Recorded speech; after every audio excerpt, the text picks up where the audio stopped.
On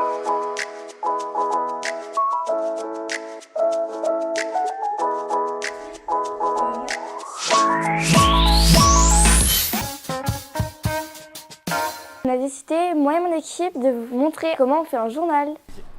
Ça tourne aussi. Ok caméra.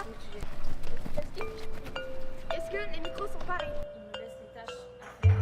Bienvenue dans l'univers fascinant du journaliste et de l'audiovisuel. Imagine un instant qu'une émission, un film ou un reportage naît grâce à de nombreux métiers différents.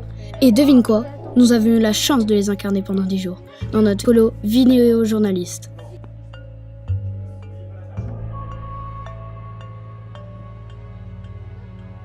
Le journaliste, c'est celui qui raconte des histoires, il cherche des infos, interroge des gens et les transforme en articles ou reportages.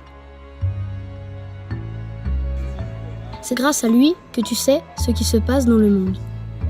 Ensuite, il y a le cadreur. Lui, il choisit ce que tu vois à l'écran.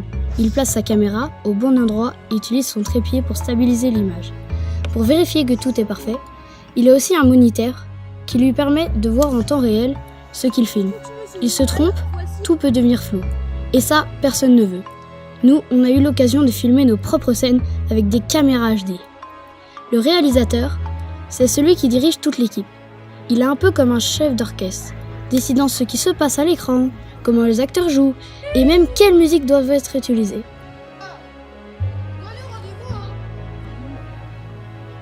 Le preneur de son, lui, il enregistre tout ce qu'on entend. Les voix, les bruits, tout ce qui donne de la vie à l'histoire. Pour ça, il utilise des micro-cravates pour capter les voix, des micro-canons pour les sons à distance. Nous, on a passé du temps à écouter et à ajuster le son pour que tout soit parfait. Il y a aussi l'accessoiriste qui prépare tous les objets du décor. Il a un panier d'accessoires, des outils de bricolage et parfois même des costumes pour rendre les scènes plus réalistes. Sans lui, les décors seraient bien vides. Nous, on a même notre propre accessoiriste pour personnaliser nos vidéos. Les acteurs jouent des rôles, font rire, pleurer ou même crier. Pour ça, ils ont besoin de leur costume, de maquillage pour ressembler à leur personnage. Et croyez-moi, c'était super excitant de se glisser dans la peau de quelqu'un d'autre pendant nos tournages. Et il y a la voix off qui raconte une histoire sans être vue. Comme moi. Par exemple, pour enregistrer une voix off, on utilise un micro de studio et une table de mixage pour que tout soit bien clair. Nous aussi, on a eu l'occasion de poser nos voix et enregistrer des commentaires pour nos vidéos. Le monteur, lui, assemble toutes les images et les sons pour que l'histoire ait du sens. Il utilise des logiciels comme Adobe Premiere ou Final Cut Pro, un ordinateur puissant pour découper et assembler les séquences, et bien sûr, il y a le clap, ce petit objet qu'on frappe avant chaque prise pour marquer le début des scènes. Ça permet à tout le monde de se synchroniser. On a même eu notre propre clap, et chaque fois qu'on l'utilisait, on se tenait comme des vrais pros du cinéma. Enfin, le présentateur, c'est celui qui guide l'émission. Aujourd'hui est un grand jour pour l'histoire de la colo.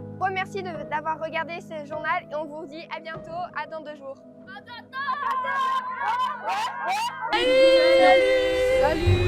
En 10 jours, on a incarné tous ces rôles, journalistes, cadreurs, réalisateurs, accessoiristes, acteurs et bien d'autres encore. Chaque métier a son propre outil et son propre rôle. Et à chaque étape, on a appris de nouveaux trucs et découvert des outils qu'on ne connaissait même pas. Si toi aussi tu rêves de devenir journaliste, réalisateur ou même présentateur, sache que tout commence par l'envie de créer et de partager. Alors, qu'est-ce que tu attends pour te lancer? Le monde du journalisme et du cinéma t'attend. À toi de jouer.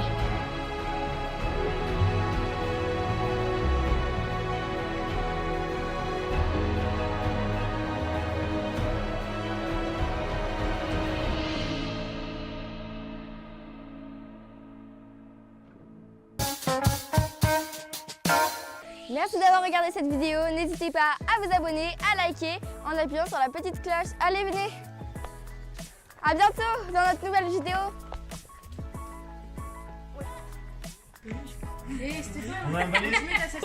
La lingette, le pied.